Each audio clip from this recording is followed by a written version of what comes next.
ओम शांति।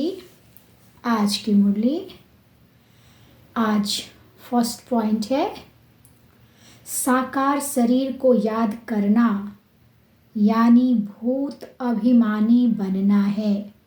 शरीर 5 तत्वों का बना है, तो 5 तत्व की चीज़ें क्या हो गई? भूत की। हमें देही अभिमानी बनकर एक विदेही बाप को याद करना है। देही अभिमानी मतलब आत्म अभिमानी। देह अभिमानी अलग होता है और देही अभिमानी अलग होता है। देही आत्मा को कहते हैं। सेकंड पॉइंट, सबसे सर्वोत्तम कार्य तमो प्रधान से सतो प्रधान, सारी दुनिया को सदा के लिए खुशी से भरपूर कर देना है। तमो प्रधान यानी तामसिक वृत्ति को सतो प्रधान सात्विक वृत्ति में बदलना। इसी से दुनिया सुख से शांति से भरपूर हो जाएगी, जो एक बाप ही कर सकते हैं। इसी के कारण यादगार भी ऊंचा बनाया गया है। बाबा का यादगार जहाँ भी शिव के मंदिर होते बहुत ऊंचे स्थान पर होते हैं। क्यों? क्योंकि वो इतना ऊंचा कार्य करके गए हैं, इसलिए उनके पूजन स्थान को बहुत ऊंचा स्थान पर बनाया गया है। तीसरा, पूज्य और पुजारी, यही 2 शब्द में ड्रामा का राज आ जाता है। पूज्य ही पुरुषोत्तम, मध्यम और फिर कनिष्ठ यानी पूज्य से पुजारी माया बना देती है। पूज्य हम सतो प्रधान सतयुग में होते हैं, फिर धीरे धीरे कलाएं कम होती जाती है तो मध्यम फिर कनिष्ठ बन जाते हैं, फिर माया आकर हमें पुजारी बना देती है। चौथा पॉइंट, जब हम हे भगवान कहते हैं तो ना ही कोई आकार ना कोई साकार रूप दिखाई देता है और बुद्धि भी ऊपर चली जाती है, तो परमात्मा वो निराकार ज्योतिर्बिंदु है जिसे आत्मा ज्यों ही पुकारती है त्यों ही आत्मा की पुकार सुनकर उसकी चाहना को समझकर परम आत्मा हर आस पूर्ण करते हैं। इसलिए दुख में सिर्फ वो ही याद आता है। कौन? शिव परमात्मा। ऊपर की तरफ हमारी नज़र भी जाती, उंगली भी जाती। कोई गुरु या फिर और देवी देवताओं को हम याद उस समय नहीं करते। अचानक से कोई परिस्थिति आई तो तुरंत मुंह से क्या निकलता है? हे भगवान, और दृष्टि ऊपर चली जाती है। तो भगवान एक निराकार शिव बाबा है। 5वां, देहधारियों का एक ही नाम है, परंतु शिव निराकार का उनके कर्तव्यों के आधार पर अनेक नाम हैं, क्योंकि उनकी महिमा ही अपरम अपार है। 6ठा पॉइंट, दुनियावी ब्राह्मणों ऐसे अपने को ब्रह्मा के बच्चे शिव के पोत्रे नहीं कहेंगे। दुनियावी ब्राह्मण जो होते हैं वो अपने को ब्रह्मा के बच्चे, कुख वंशावली ब्राह्मण और शिव के पोत्र नहीं कह सकते। 7वां, शिव जयंती भी इसीलिए मनाते हैं क्योंकि भगवान आया होगा, स्वर्ग रचा होगा।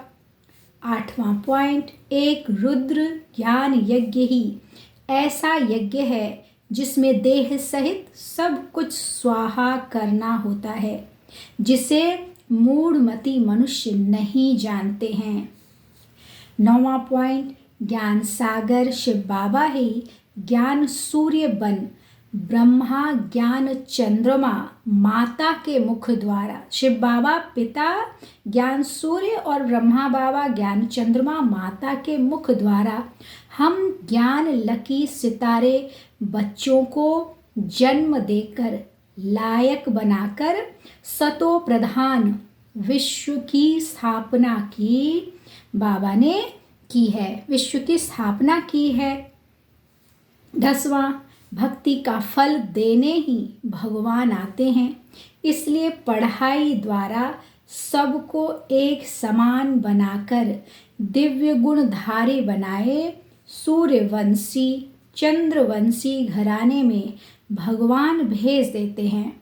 हम सबको एक समान पालना देकर, लेकिन अपनी अपनी सब पढ़ाई के अनुसार कोई सूर्यवंशी घराने में जाता, कोई चंद्रवंशी घराने में जाता, लेकिन भेजने वाला एक सर्वशक्तिवान शिव बाबा है।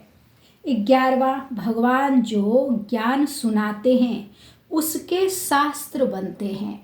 बाबा ने इस समय जो ज्ञान सुनाया, उन्हें कोई शास्त्र पढ़ने की जरूरत नहीं है, वो तो ज्ञान का सागर है, ज्ञान सूर्य हैं। तो वो जो इस समय हमें ज्ञान देते हैं, सुनाते भी हैं और करके दुनिया के सामने दिखाते भी हैं, उन्हीं के शास्त्र बने हैं।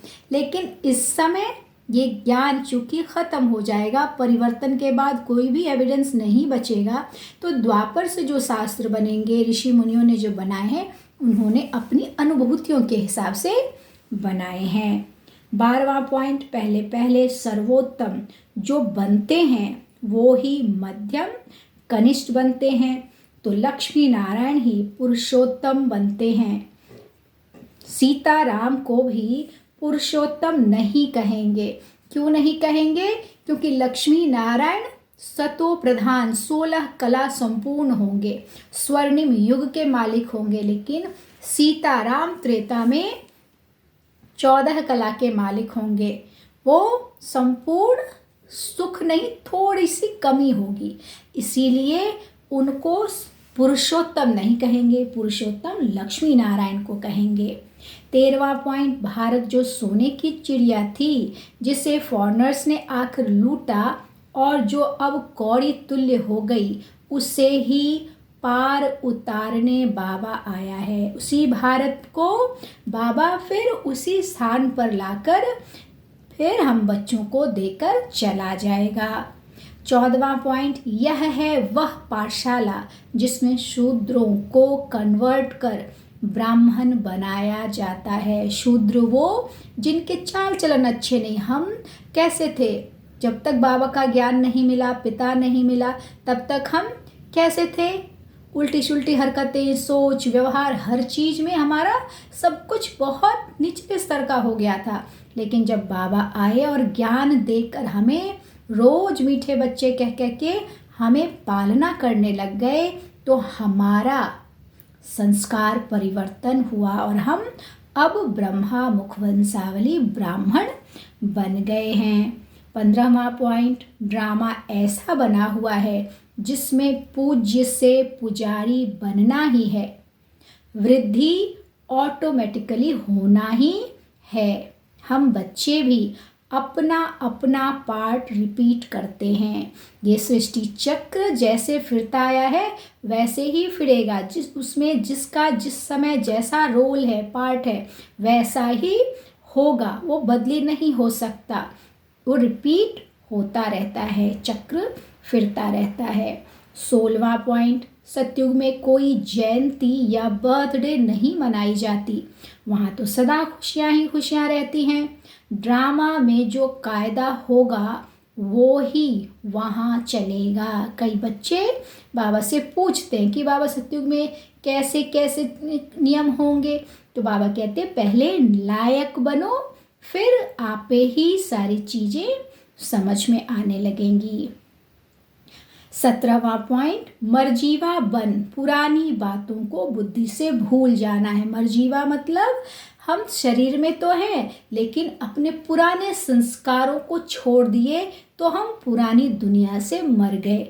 अब नए संस्कार धारण कर रहे हैं क्योंकि हमें नई दुनिया में जाना है। यही संस्कार हमारे अगले जन्म में जाएंगे। तो बाबा कहते पुरानी बातों को बुद्धि से भूल जाओ। 18वां पॉइंट, दिनचर्या को सेटिंग, दिनचर्या की सेटिंग और बाप के साथ द्वारा हर कार्य एक्यूरेट करने वाले विश्व कल्याणकारी आत्माएं, 1000 भुजाओं वाला बाप हमारे साथ है तो 1000 कार्य एक्यूरेट कर सकते हैं। हम अगर दिनचर्या को सेट करेंगे, जैसे बड़े लोग का टाइम फिक्स होता है, इस समय ये करना, इस समय ये करना, तो बहुत सारे काम वो कर पाते हैं। वैसे ही हमको भी अपना टाइम टेबल बिल्कुल सेट रखना चाहिए, जिससे हम बहुत कार्य कर सकेंगे। और हम विश्व कल्याणकारी आत्मा किसके साथ हैं? सर्वशक्तिवान हजार भुजा वाला शिव बाप के साथ।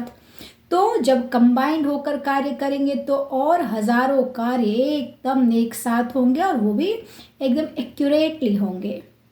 अंतिम 19वां पॉइंट, सर्व आत्माओं प्रति शुद्ध संकल्प करना ही वरदानी मूर्त बनना है। हर आत्मा के लिए, चाहे वो अच्छी है, पॉजिटिव है हमारे लिए, चाहे वो नेगेटिव हमारे लिए, फिर भी जब हम पूरे विश्व को सकाश देते हैं, यानी कि खुद में बाबा से शक्ति भरकर पूरे विश्व में फैलाते हैं, तो हर आत्मा में जाता है वो, हम हमारे तरफ से पॉजिटिव जाता है, तो वो भी धीरे धीरे चेंज हो जाते जो हमारे लिए नेगेटिव हैं। तो यही है वरदानी मूर्त बनना। अच्छा, ओम शांति।